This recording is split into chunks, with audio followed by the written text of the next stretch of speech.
दोस्तों नमस्कार, good morning. आप सब कैसे हो? आशा करता हूं कि आप सभी लोग बहुत ही अच्छे होंगे।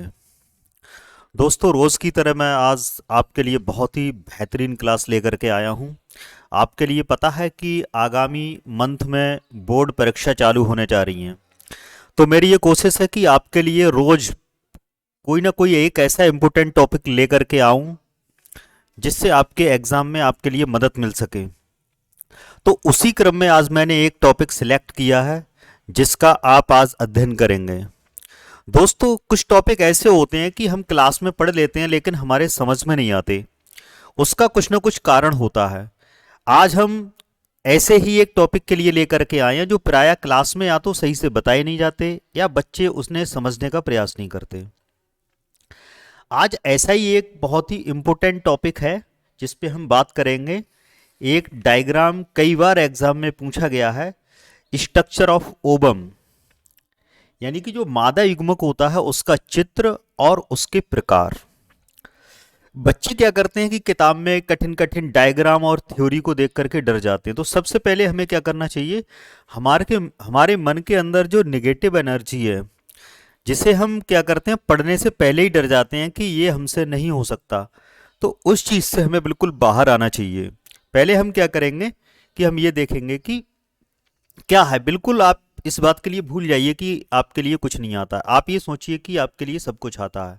इतने सरल तरीके से सारा बताया जाएगा कि आप बिल्कुल एक ही बार में सारी चीज़ें जानेंगे।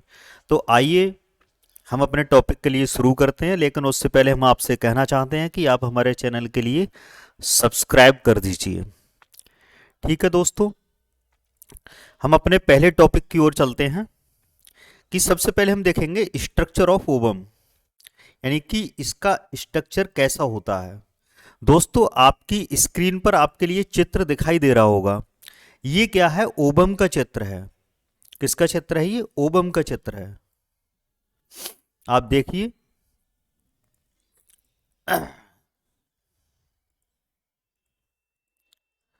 ये ओबम दिखाई दे रहा है। ये रचना में कैसा है? ये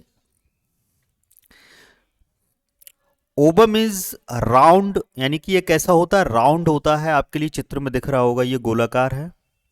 ठीक है। And non motile.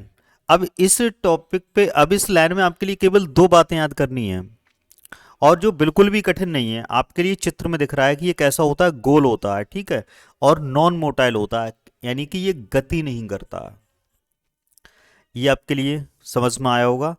दूसरा है, it consist of A central nucleus. इसके केंद्र में क्या पाया जाता है? एक न्यूक्लियस पाया जाता है। सेंट्रल न्यूक्लियस पाया जाता है। कोशिका द्रव्य पाया जाता है। ठीक है। और सेल मेम्ब्रेन पाई जाती है। तो हम कह सकते हैं कि इसके ये तीन पार्ट हो गए एक हिसाब से, केंद्रक, कोशिका द्रव्य और सेल मेम्ब्रेन।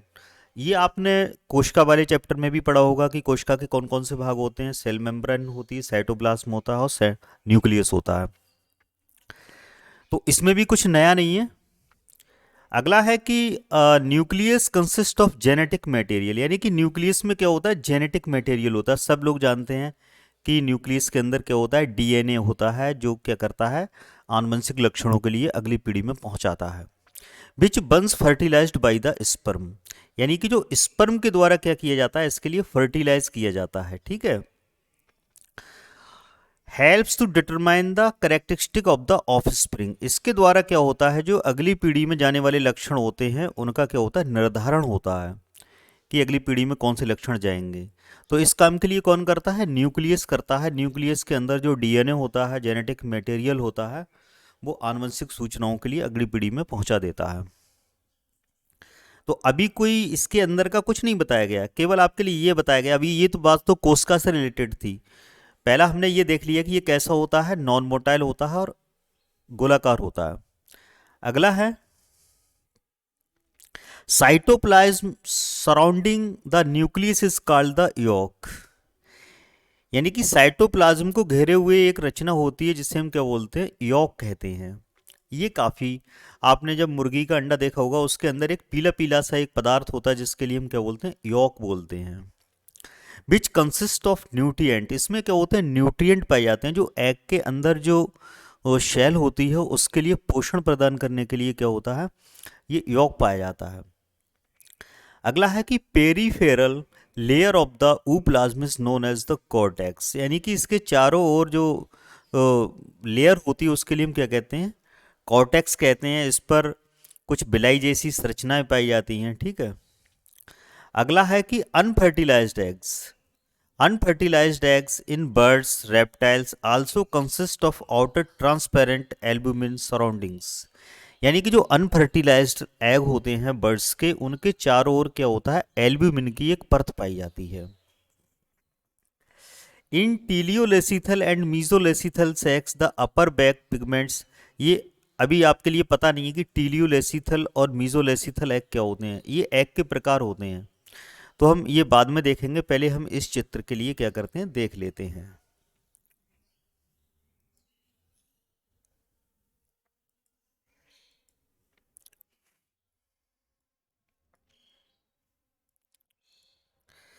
ये देखिए रचना है इसकी, ठीक है। अब हम आइए अगले उसके लिए और चलते हैं।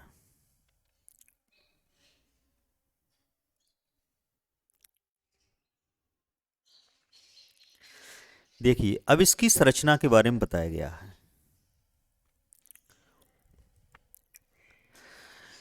तो हमें ये पता चल गया कि ये कैसा होता है, एस्पेरिकल होता है, गोलाकार होता है, आपके लिए दिख रहा होगा, ठीक है, और नॉन मोटाइल होता है। अभी आपके लिए इतना ही बताया गया है। अगला है कि egg cell is surrounded by a thin double layered, यानी कि एग सेल जो होती है वो किसके द्वारा, एक डबल लेयर, एक परत होती है, यानी दो परतें पाई जाती हैं इसके बाहर की ओर, ठीक है। तो उससे ये घिरा रहता है पूरा। तो वो दो परतें कौन कौन सी होती हैं उन्हें हम देखते हैं।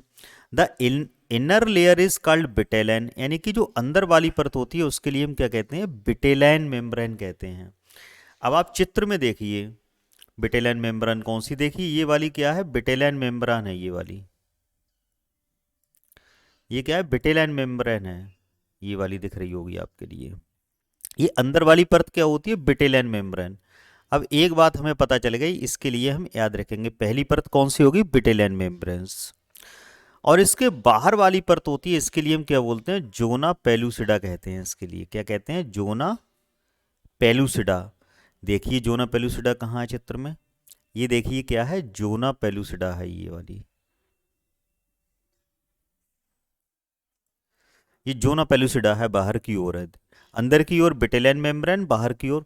तो देखिए दो परतें आपने देखी, तो इनके नाम आप सिंपली याद कर लेंगे, इसमें कोई कठिन बात नहीं है। कि ये अभी हमने बताया कि ये कैसा एस्पेरिकल होता है, नॉन मोटाइल होता है। इसमें दो परतें बताई थी, बिटेलैन मेम्ब्रेन और जोना पेलुसिडा। अब आगे चलते हैं। The space between the two layer is called the pre vitelline membrane, यानी कि जो जोना पेलुसिडा और बिटेलैन मेम्ब्रेन है, इसके बीच में एक स्पेस पाया जाता है, खाली जगह पाई जाती है। आपके लिए चित्र में ये सफ़ेद रंग की दिखाई दे रही होगी, देखिए ये वाली, ये क्या है, बीच में ये स्पेस है। इसके लिए हम क्या बोलते हैं, प्री बिटेलैन मेम्ब्रेन कहते हैं। क्या बोलते हैं इसके लिए, प्री बिटेलैन मेम्ब्रेन कहते हैं इसके लिए। तो आपके लिए तीन बातें हो गई। पहली परत कौन सी थी, बिटेलैन मेम्ब्रेन। दूसरी परत कौन सी थी, जोना पेलुसिडा थी। और इनके बीच में जो रिक्त स्थान था उसके लिए हम क्या बोलते हैं, प्री बिटेलैन मेम्ब्रेन कहते हैं। दोस्तों आज मैं इस टॉपिक के लिए इसलिए लेकर के आया हूं कि मोस्टली बच्चे बोर्ड के एग्जाम में इसके लिए छोड़ के आते हैं, लेकिन ये बहुत ही सरल टॉपिक है यदि आप थोड़ा सा ध्यान देंगे, क्योंकि ये हमारे शरीर से रिलेटेड है, तो हमें इसके बारे में जानकारी होनी ही चाहिए। इसीलिए मैं आपके लिए चित्र लेकर के आया हूं, चित्र के द्वारा आप अच्छे तरीके से समझ सकते हो। अभी इसमें कोई भी आपके लिए इतना जटिल नहीं बताया गया है कि आप इससे दूर भागने लगें। क्या बताया, ये एक कैसी होती है, गोलाकार रचना होती है, समझ गए आप, गोल दिख रहा है आपके लिए, याद करने वाली कोई बात नहीं है। दूसरा हमने बताया ये नॉन मोटाइल होता है। तो आपने ये जब पढ़ा होगा फीमेल जेनेटल सिस्टम, तो उसमें बताया गया होगा कि इसके जो युग्मक होते हैं वो कैसे होते हैं, नॉन मोटाइल होते हैं। तीसरा हमने बताया कि इसकी दो परतें होती हैं, बिटेलियन मेम्ब्रेन और जोना पेलुसिडा। और तीसरी मेम्ब्रेन, यानी कि तीसरी जो हमने बात बताई थी वो ये बताई थी कि बिटेलियन मेम्ब्रेन और जोनो पेलुसिडा के बीच में क्या होता है, प्री बिटेलियन मेम्ब्रेन होती है। तो आप ये अच्छी तरीके से समझ गए होंगे। इसकी तीन अभी हमने बता दी, तीन लेयर्स बता दी, ठीक है।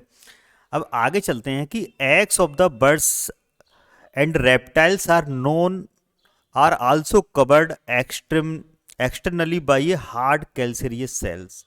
यानी कि जो पक्षी होते हैं उनके जो अंडे होते हैं बाहर की ओर एक कैल्शियम युक्त परत से ढके हुए रहते हैं। आपने मुर्गी का अंडा देखा होगा, जो लोग अंडे वगैरह खाते हैं तो आपने देखा होगा कि उसके बाहर एक कवरिंग होती है कैलकेरियस, कैल्शियम कार्बोनेट की एक परत होती है जिसे हम हटाते हैं, उसके बारे में बताया गया है।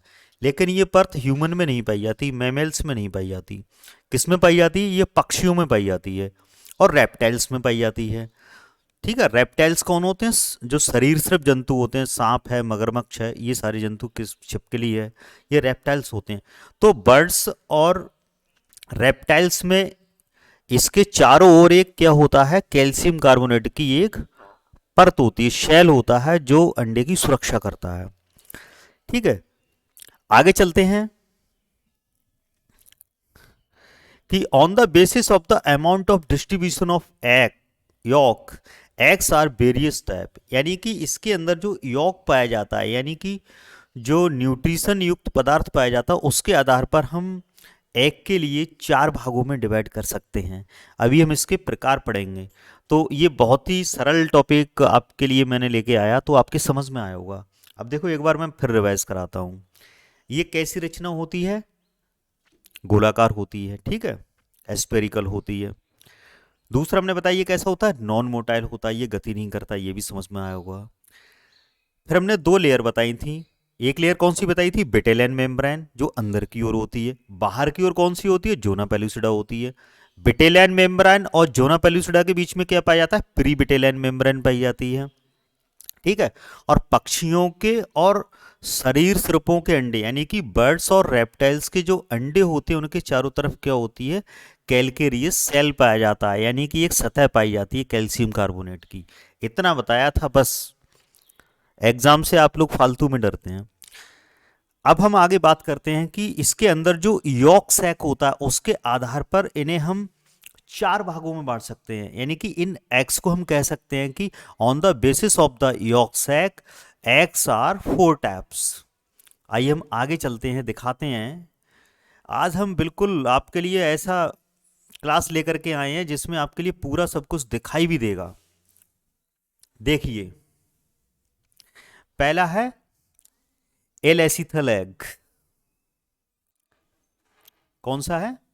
एल-एसीथल एग। देखिए ये नाम तो आपके लिए याद करने ही पड़ेंगे, लेकिन हाँ जब आप इसके लिए समझ लेंगे तो इसमें याद करने के लिए कुछ रह नहीं जाएगा।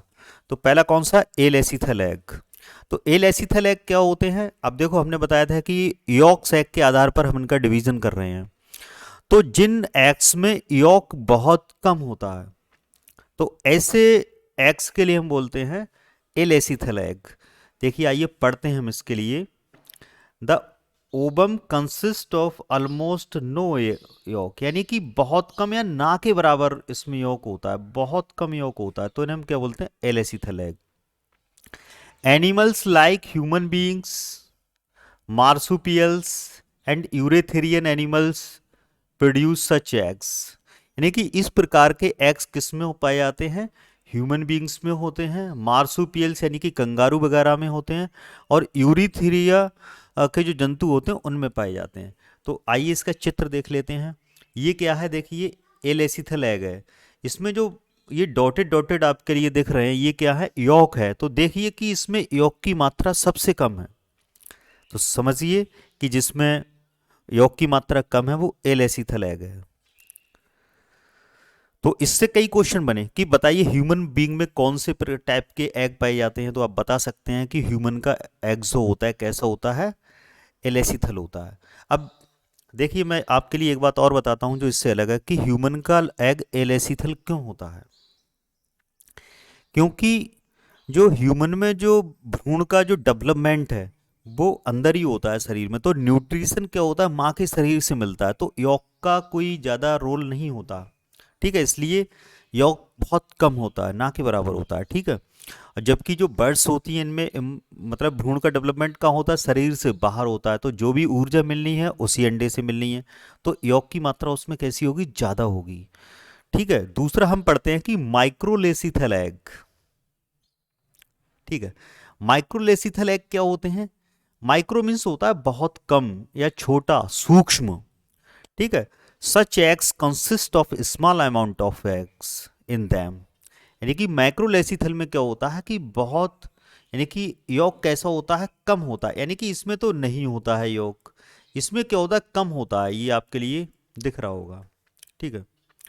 सच, ठीक है, they are also called the oleo oligolecithal egg. इनके लिए हम ओलिगोलेसिथल एग भी कहते हैं।